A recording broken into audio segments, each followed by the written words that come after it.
Greetings, ladies and gentlemen, it is I am the one and only Maxi here once again, and I am back for yet again for the likes of the Maxi Toys videos, as always. And ladies and gentlemen, welcome back for some more of Let's Play of Kirby and the Forgotten Land for the Nintendo Switch. So, last time, we have essentially managed to able to completely done with the first half in terms of the forms of Winter Horns. And overall, we did not too shabby for the most part, especially noticeable after all, that we actually did those 3 levels without any, repeating the levels twice. So, that's a good thing, especially noticeable because, for the most part, I think some of those, objectives for certain missions are self-explanatory, whilst most of the time, though, it can be pretty, be very well hidden, I'm not gonna lie. But anyway, today for this video is the fact that we're gonna be wrapping things up through everything in terms of the forms of Winter Horns by going through not only the next 2 levels, but also every once in a while collect some more rare stones during the course of the treasure roads. So to begin with, let's head into the Battle of Blizzard Bridge. Oh boy, where do I even begin with this? Although for the most part, it's actually not too bad. Although first things first though, if we go over there, then basically if you manage to come across into this hole, basically this will guarantees us to able to get into ourselves the maximum tomato, as you can see. So that's one of those mission objectives that we get out able to look out for. Especially noticeable, whenever first time I played this level back in the day, for about a few days ago, for the life of me, I can never seem to able to try to find that particular mission objective. But the more I play it, I know exactly where to find them. So, yeah, in this level right here is the fact that we have to go for a serious amount of those mini-boss battles, ranging from the forms of Wild Edge, and maybe Bonkers, and even the forms of a new enemy, and even especially noticeable with Frosties. So because of that though, yeah, it's like a mini boss rush kind of syndrome or something like that. You know, if you haven't played any other Kirby games before, you know exactly how to expect. So, but anyway, since we actually did take our Wild Edge down, and now we can able to obtain the sword ability for, you know what I mean, just trying to solve these specific puzzle elements for the sake of trying to able to get the Waddle Dees. Now, for the most part, it's not too bad for the sake of the entire level, with one major exception, which I'll brutally honest for this point. That is the fact that you remember about the fact that what I'm trying to say is the fact that you know what my least favorite missions there are in the whole game are?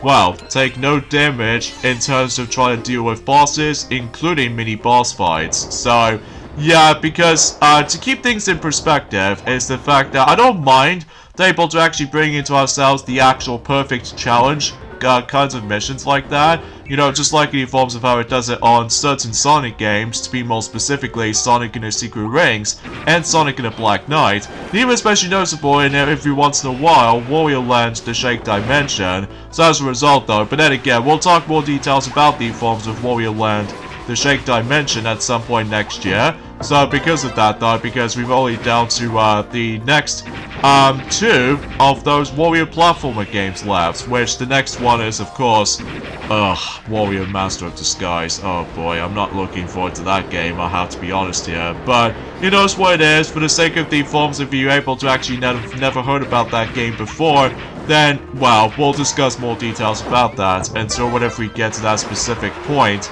either this year or next year, if depending on the forms of certain uploading schedules in between. So, anyways, let's get out the Tornado copy ability for, or would say, the next hidden room that we can able to actually entering into. So, that might be serves to be the case. So either way though, yeah, for the most part. And also we have to able to get rid of those specific posters again, just like in the forms of how it does it on the previous levels that we've already done. So yeah, nothing new about it, apart from the fact that we get out able to find, I would say, 4 or 5 of these things. Although I may be wrong, because even then though, unfortunately though, my computer starts to lag again, so that will be annoyingly inconsistent, especially noticeable because, well, every time whenever I was trying to record something related to HD systems ranging from Xbox 360, PlayStation 4, or Xbox One, if I can't be bothered able to do the Xbox One game anytime soon. But regardless of such though, is that along with the Wii U, and especially noticeable with certain, you know, retro systems running on the HDMI cable for its converter kind of unit, that most of the time I just always keep on coming across into ourselves the actual preview window keeps on lagging most of the time, which is not that pleasant. But regardless of such though, thankfully that it's not lagging in terms of the actual video capture. But what if I keep on doing commentary on the forms of that mini preview window? For the love of God, the actual video imagery just keeps lagging and lagging and lagging, and that just gets really annoying very fast. Although, mind you, because it actually took so much gigabyte storage space or something like that, although I may be wrong, but it knows what it is for the most part. So anyways, let's go and just use the hammer ability, so that way we can able to, what else? Try to able to smack that particular screw right there, which actually leads us to the bonus area. So either way though, we can able to actually kind of think about it, it was actually a stomp that we can able to actually just to smack against. So because again, I do apologize if my commentary is a little bit iffy at points, because like I said, my preview window capture footage just keeps lagging every time. So yeah, I do apologize for that. So at least luckily though, that unlike the previous video, that thankfully though, my microphone is actually a lot more fixed now, especially noticeable that it's now perfectly in sync now. So I'm very appreciative about that stuff. So, and I get a feeling that, yeah, there's going to be another one of those challenges that we have to do with a certain amount of time in order able to actually get that specific Waddle Dee and stuff like that. So at the very least, we've already received him. So, because as a result though, it does remind me of a similar thing as in, you know, the Mystery House boxes from the likes of the forms of Super Mario 3D World and 3D Land as well. So, relatively speaking, nothing else is going on at this point. So, anyways, let's keep on moving and drop down to able to get another Waddle Dee. So, pretty easy to miss if you have a first time experiencing the level. So, anyways, let's keep on moving. And soon enough, we're able to come across into... oh god, we actually come across into ourselves 2 of those frosty enemies. So, yeah, that might be something worth a while to able to actually just to deal with these guys.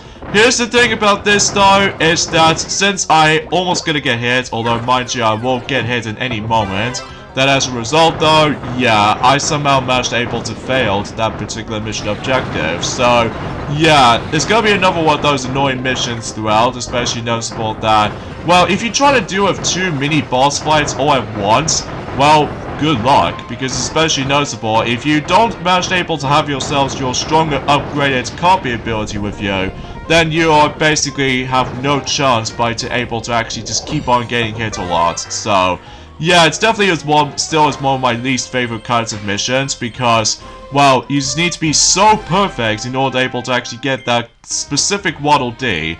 So, yeah, that could be rather amusing at points. So, but at the very least, though, is the fact that we can able to actually just to progress, and, yeah, that's basically how it goes, basically.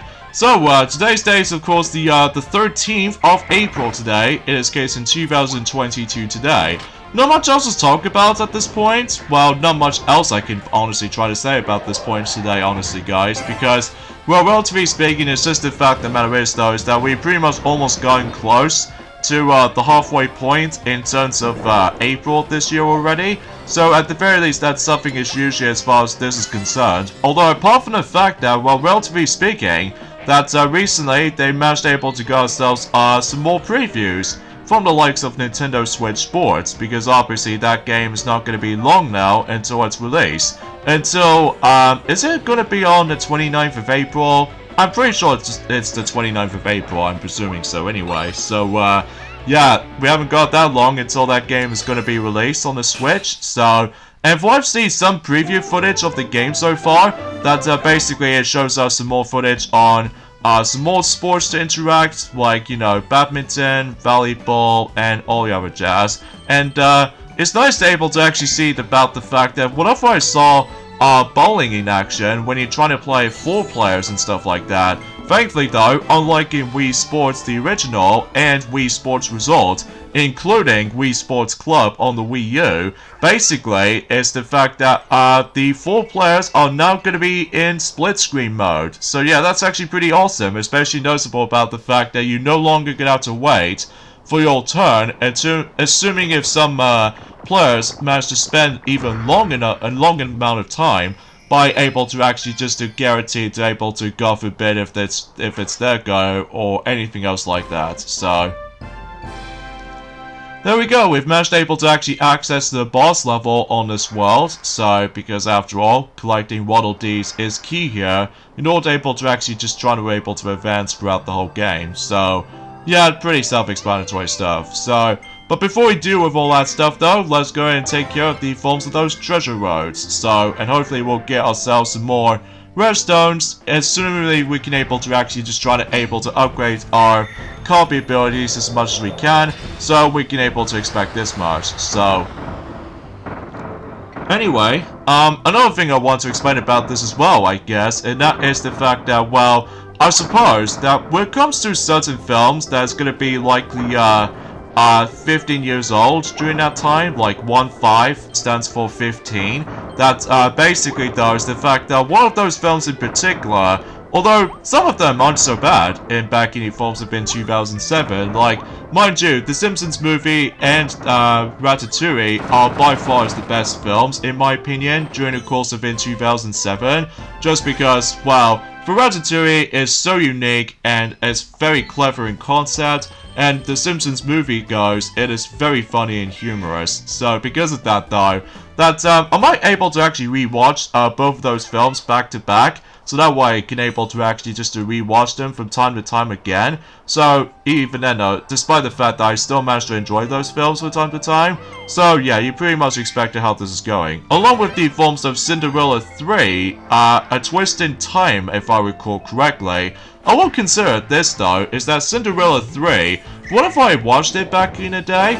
Back in the forms of it when Disney Cinemagic used to be on the channel, at least for a long time ago, but somehow that particular channel is now being removed for unknown reasons, which I honestly have no idea of what happened to it. So yeah, back into that specific topic though, basically, I remember some good parts about it though. Sure, it's not perfect by any means. I mean, sure, it's a really damn underrated, you know, direct-to-DVD sequels for that matter. So, yeah, because unlike The Little Mermaid, Ariel's Beginning, which is supposed to be by the forms of the third film, but ultimately though, it's a prequel to the original film. So because of that though, remind you, the prequel film does not exist until 2008, which I found the film not that good. It's definitely not that great either. So because of that though, well, I will say the visuals look a bit better than the forms of how it does it on Return to the Sea. Just because, well, something about the forms of those character models on specifically, you know, Flounder, if I could recall, that he looks way off, assuming if he was actually grown up in adult form. Well, I totally get it because of the forms of time statement or something like that, but oh, just look at him though. I mean, I can't show you the image though because honestly have no idea how do I supposed to able to put in images throughout the majority of the videos themselves, but either way though, you probably already know what I'm gonna say for this point, so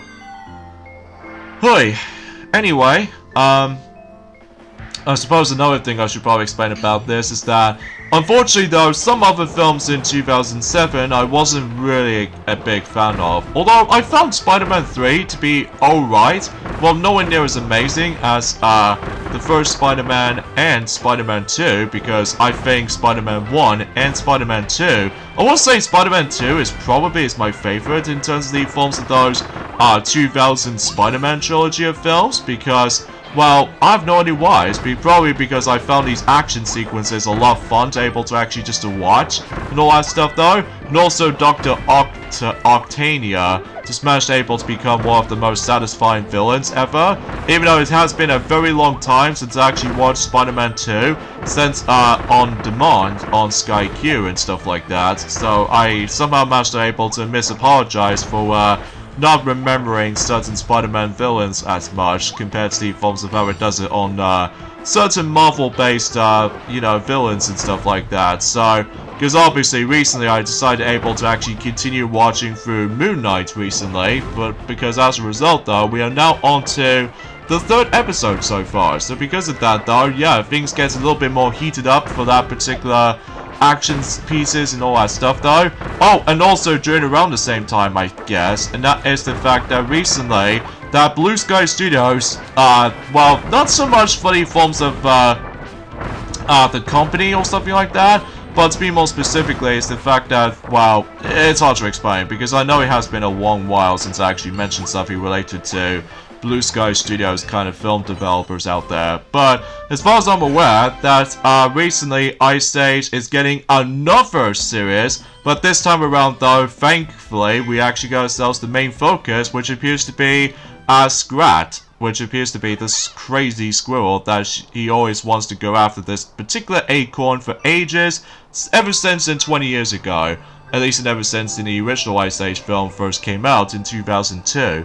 So, yeah, as a result though, yeah, it looks like Scrat Tales is gonna be releasing on Disney+. Even though it's kind of a shame that will be the last true Blue Sky Studios project, sadly, because, well, I was hoping for Rio 3 to be able to become a thing, but screw you, Disney, and COVID thing. Yeah, I was originally gonna say I'm about to be able to gain sick of the forms of trying to able to mention that stupid name, but regardless of such, I just want to get this out of the way, because I really always adored the Rio films. Well, mind you, I found Rio 2 still okay, but nothing perfect by any means, because there are a few times where, you know, the story arcs is just all over the place. You know, I keep on about with the story. Although I will say the visuals looks spectacular though, and the soundtrack is pretty damn swell, I have to say. And heck, even with the forms of, well, you probably know what to expect. Now, I do apologize if my footage gets a bit glitched up all of a sudden. So, yeah, I think I should probably restart that, so, whoops. But hopefully we'll, keep on trying, so, anyway, so, yeah, because of that, though, yeah, that's as far as I can honestly try to think about. Oh, yeah, let's get to the forms of that specific films I wasn't overly keen on back in 2007. Like, there was that particular sequel that, used to be, kind of okay, but, looking back in it now, after 15 years since when it first been released, back on the forms of in 2007, like I said, one of those films in particular, what I wasn't really a huge fond of, that's what appears to be by the forms of Shrek the Third. So, seriously, they should just call that film Shrek 2.5, because I keep saying this, but it bears repeating, because, well, relatively speaking, it's just the fact that we actually got the villain from the last film, which is Prince Charming, so, yeah, I have no idea why. They just call it Shrek the Third instead of Shrek 2.5. I mean, that'll make sense, right? But I get ahead of myself, because as far as I'm aware, usually because I always enjoy, you know, Shrek 1 and Shrek 2. I think Shrek 2 is still my favorite film of this entire series, just because, well, everything else in the Shrek 2 is perfect, because obviously with the story arc, and also certain events did happen after the events of the first film was ended, which ends up in a really, really good note back in the forms of in the first film or something like that. So yeah, you probably get the idea about that. And, also, another film I wasn't really a big fond of, which appears to be B-movie. I mean, it's okay, I guess. I mean, usually the human with the bee relationship is a bit weird. It's almost like a beast reality, just like in forms of how it does it on that disturbing scene in Sonic the Hedgehog 2006, the video game, which, I don't want to talk about that, because Elise, man. Elise is probably my most hated characters in the entire flipping Sonic universe, because still, she doesn't do anything in the forms of every single aspect of the story. I mean, I just can't stand her. Although, no offense, but the forms of Lacey Chabert, that she did a voice for Princess Elise, that she also did, let's just say, one of the actors from, let's just say Lost in Space, and Maggie or Meg from Family Guy, at least as far as I can recall, and also not another teen movie or something like that, at least what I've heard about it anyway. So yeah, I just have no offense to that. So anywho though, yeah, back into the forms of that conversation about the B movie from after 15 years since when it first came out in 2007.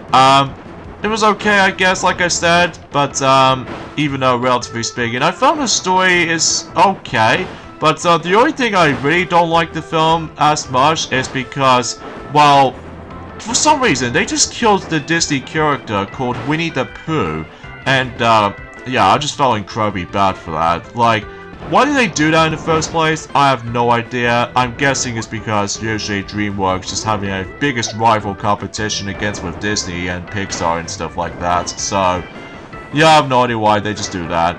And there are some ton of B puns that I can't think of it on top of my head. Although, if what I've noticed is the fact that most people seem to think that B-movie is considerably a meme kind of based movie or something like that, with all that B puns or anything else like that, but I can't think of it on top of my head because it's been donkey's years since I actually last seen the film. Although I do remember that one thing is actually kind of cool, and that is the climax on the airport segment, which I've honestly have no words able to think about it because, again, like I said, been donkey's years since I actually last seen the film on DVD. I didn't see it on a big screen because I just couldn't be bothered. Well, mind you, because I was into the forms of some Disney stuff again after the events of well, as I say, like I said, a really damn impressive film of you know, Ratatouille and stuff like that, and also the Simpsons movie as well, and also that actually, guys, there's not much else I can honestly try to talk about because, well, as far as I'm aware, for those specific films I always enjoy after 15 years later, and also same applies to the films of some other films I don't enjoy as much because, well, you probably already know why. And also another thing too is the fact that I still cannot stress enough from Shrek the Third, or should I call it Shrek 2.5, because still, why did they bring back Prince Charming from the last film? I mean, that just doesn't make that much sense to me. And also, I still find that the characters on Shrek the Third feels way too clumsy for my taste. And also, the characters, well, or actually, kind of thinking about it, the character is just awkward, and the dialogue is very clumsy sometimes, and even the pacing itself is still so inconsistent, and the jokes themselves, it's still not that funny. Especially noticeable about the fact that I totally get it that kids are about to be able to enjoy these kinds of films like this, but not for me personally, because I always do prefer Shrek 1 and Shrek 2 for its adult humor and stuff like that, which I still able to actually hold up even to this day. But regardless of such though, it's just the fact that, well, that's just my personal taste anyway, so, or perhaps even maybe I might be biased, so, and also, I guess, oh, and another thing, I still cannot stress that enough about the fact that why did they include the James Bond theme music, which is Live and Let Die. Like, that is the most inappropriate music they choose for the actual film. I mean, usually, relatively speaking, it's unnecessary to able to place it there. It was supposed to be buddy films of how the fact that, well, relatively speaking, is a Bond music, which is based off from Live and Let Die, from the first ever Roger Moore Bond film to be able to actually be casting. So, yeah, I have no words to say, because I just think that Shrek the Third is easily the worst of the films of the DreamWorks selections of movies, along with other ones too, like, let's just say, Sinbad, Legend of the Seven Seas, I guess. That's because, obviously, that film is being bombed for not only critics and reviews alike, but also it's bombed by box office just because, well, I can possibly understand why 2D animation is now giving up, and then moved on to 3D animation, which is actually a lot more popular these days now. And every once in a while, though, there's going to be a lot of, like, the dialogue and also some very way awful puns or some of those CGI monsters. Oh god, ugh. I can't look at the forms of those CGI monsters in the forms of the Sinbad movie because they look really horrendous. Especially noticeable because, well, I think I'm going to be sick if I look at them. But at the very least, on the forms of the previous DreamWorks 2D animations, like, for example, The Prince of Egypt is perfect in almost every way, and also The Road to El Dorado, well, it is bombed by box office wise, but regardless of such though, I've heard some interesting things about it. Mind you, I've not seen the film yet, so either way though, I'm very curious to check it out. Mind you, The Road to El Dorado just managed to came out exactly the same year as in Chicken Run. I still think Chicken Run is the greatest films ever. And also on top of that, Spirit? I'm guessing that's what the film is called anyway. So, but I've definitely heard of it because obviously that film is now 20 years old at this point because, you know, we're on 2022, which I think so far this film is, this year so far is okay. I mean, nothing perfect, but in regards to such though, we'll save that conversation until whenever we get to the films of by the end of 2022, which it will be a long way to able to actually get to the towards the very end of 2022 if possible.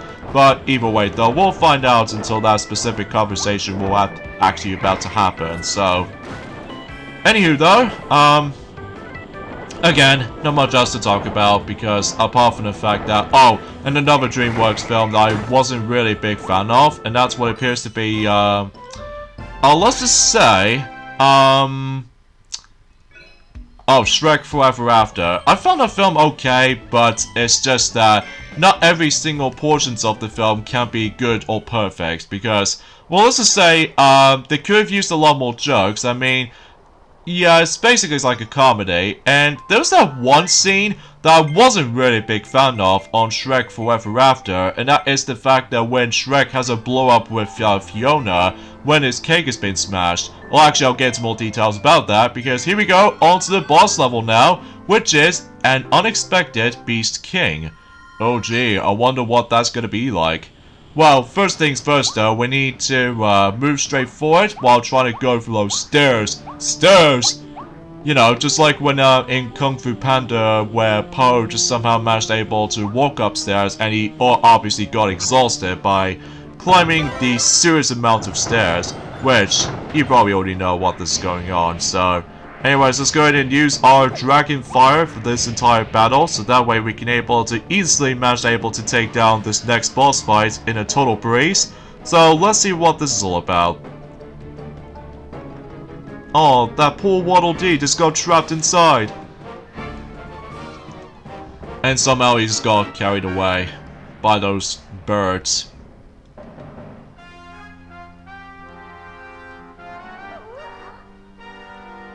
Oh, no way.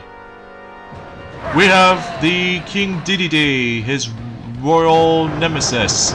So yeah, basically we are about to be fighting against with King Diddy once again, except now in 3D. And also he was completely different than the forms of how it does it on the previous Kirby games, because normally he was extremely cartoony and stuff like that.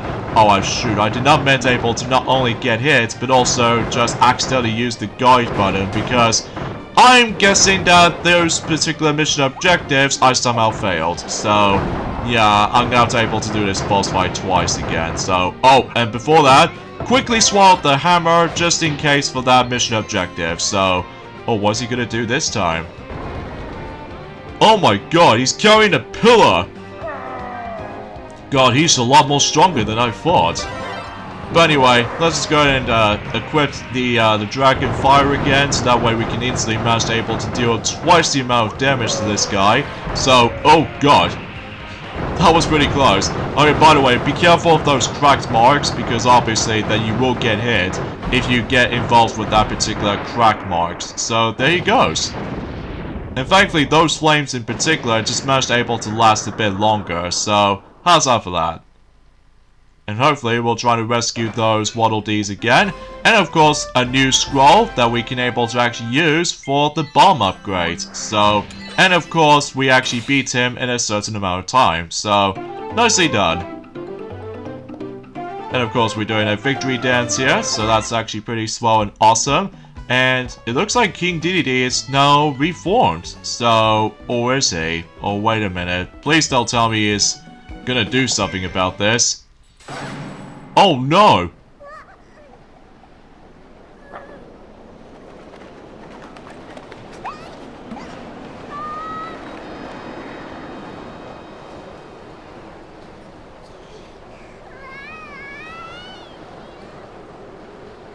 Oh no, so it looks like, Elfline is being kidnapped by the one and only King Diddy. So, yeah, I guess it's up to us to able to investigate for... Oh jeez, are we going even further and further? Gee, we're now going to be exploring around in this desert, aren't we? Although, before we get into the forms of the desert environment, to be more specifically, Original Wasteland, I think that's what the world itself is called anyway. So yeah, looks like Elfline has been captured by King Diddy. Explore the next area and save Elfling. So yeah, like I said, we'll pretty much have to do it later, because obviously I've got some other things to take care of first. Like for example, let's head back onto the Battle of Blizzard Bridge. And because of that though, before we deal with the forms of that particular mission objective that I was keep on about, let me show you something a bit more cooler and secret when it comes to this particular stage. Now normally we can able to actually just to do the usual boss arenas again. However though, if we go all the way to the exact same point, as you find the maximum tomato there, pay attention to the forms of that particular bricks as I was about to be climbing up, because apparently there's a secret up there. So in this case, in addition to able to give you some star coins you can able to collect, and also I believe that if we keep on going forward for a moment, and then I believe they'll be able to come across into our treasure chest, which obviously contains even more star coins and the actual capsule. But if you go through that particular opening window, this will pretty much lead us to, what else? The secret version of that particular, the exact same boss arena battles. So yes, yeah, because obviously I've managed to discover this ever since whenever I managed to play this on my own time, and as a result though, that some people did not know that, but most of the time, most people seem to already know what this is going. So, and I think, fundamentally speaking, on the top portion of the level, I think this might actually be considered this to be the harder version of the mini boss fights, because basically every once in a while though, we've now actually stumbled across twin variations of, let's just say, Wild Edge, and also that particular tornado mini fight, and even Bonkers, and maybe potentially we were able to actually fight against with Frosty again. But the only biggest difference is though, well, we'll point out whenever we're able to, you know, carry on trying to able to keep on going forward. Yeah, I do apologize for my commentary. Like I said, gets a bit meh at points because, well, in addition, there's not much else I can honestly try to talk about because, well, I'm just still feels a bit slightly disappointed with that E3 has been officially cancelled for the sake of this whole entire year.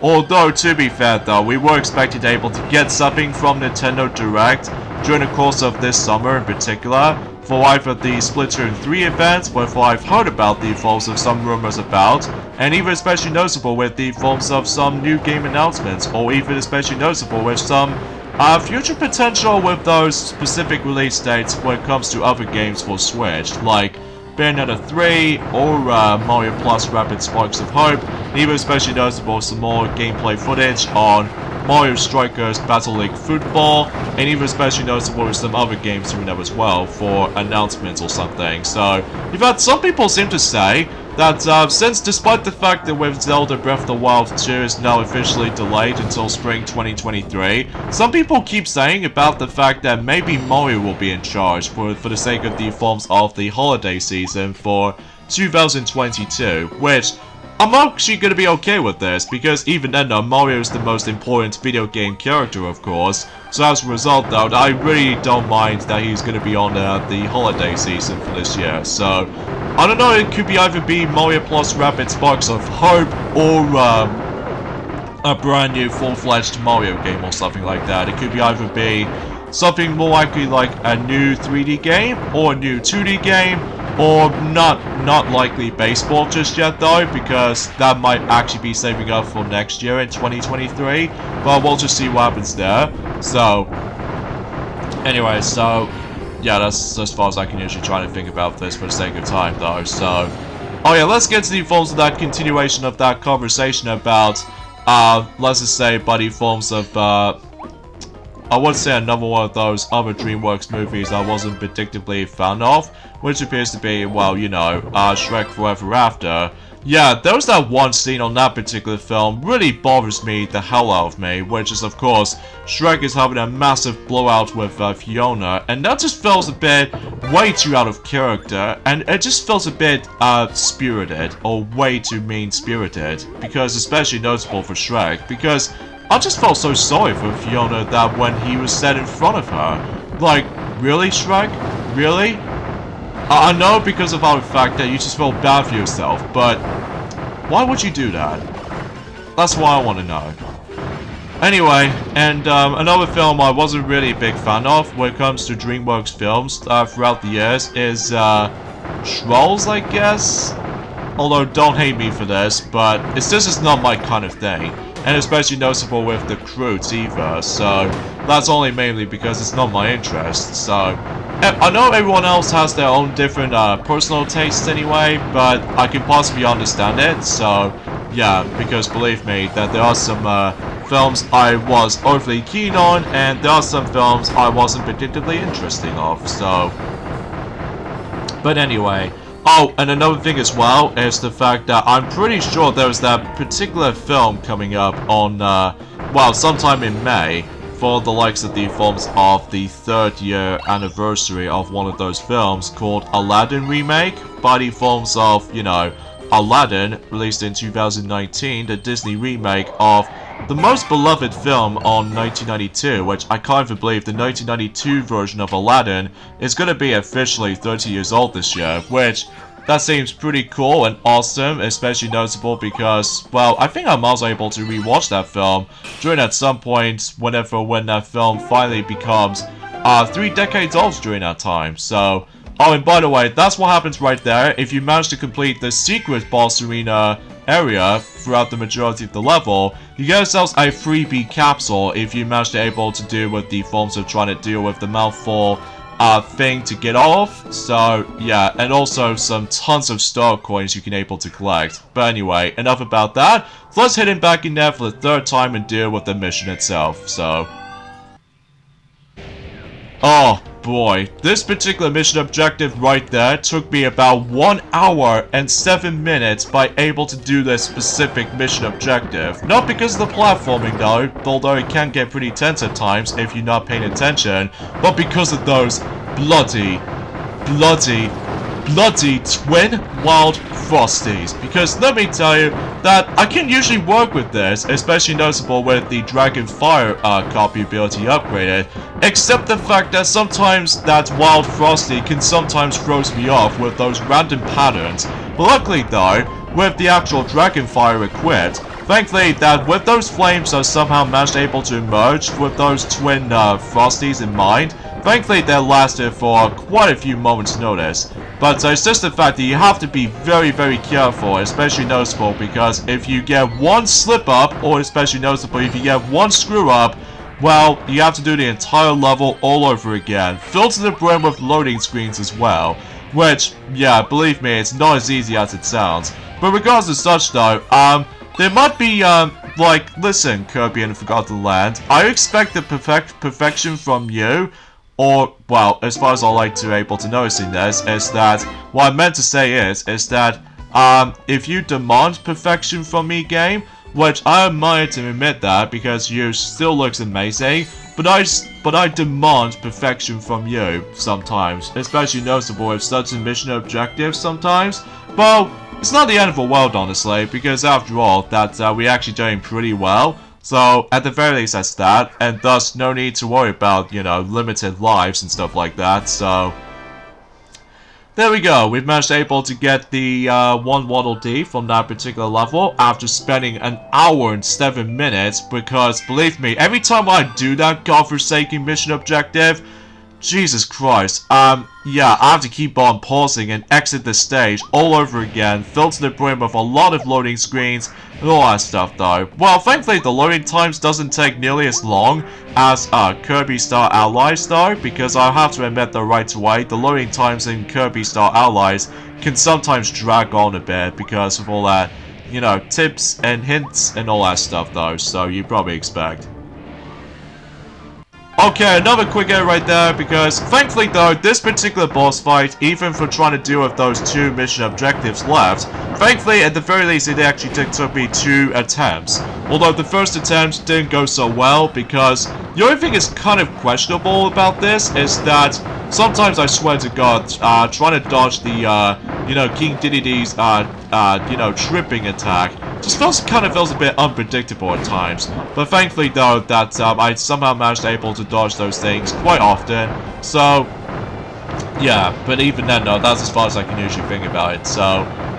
And I guess that's pretty much as far as I can say for that specific conversations for this point today. I know it's nothing related to... Oh, and another thing, and also maybe the final thing as well, is the fact that, relatively speaking, we actually gone on to the second week for the likes of the forms of the Yoshi Tour, from the likes of the Mario Kart Tour event. So, I wonder what's going to be happening and doing at some point on next Wednesday, but I'll talk more details about that until either we going back onto this game or Mario Party 8 due time. So, yeah, we pretty much expect how this is going. So, anyway, so now we've actually done with... I would classify for saying we're done with the entire boss fight with no damage, and also on top of that, I didn't use a single guarding button, so there we go. Multitasking on this particular 2 levels so far, so yeah, because believe me, certain mission objectives can be summed up as, you know, quite easy to deal with, while most of the time though, it is impossible to beat sometimes, but it knows where it stands, so... There we go, we've managed to 100% through everything in terms of Winter Horns, so not too shabby right there. Well, to be more specifically, the 3 levels I was going to be on about. So, anyway, with that being said though, we'll go then things off here, so join me next time for more of Let's Play of Kirby and the Forgotten Land. That is the fact that we'll move on to the 5th world in this game, which appears to be Original Wasteland. I think that's what it says anyway. Forgive my mispronunciation right there, so I'll see you guys on Friday. Later, fellas.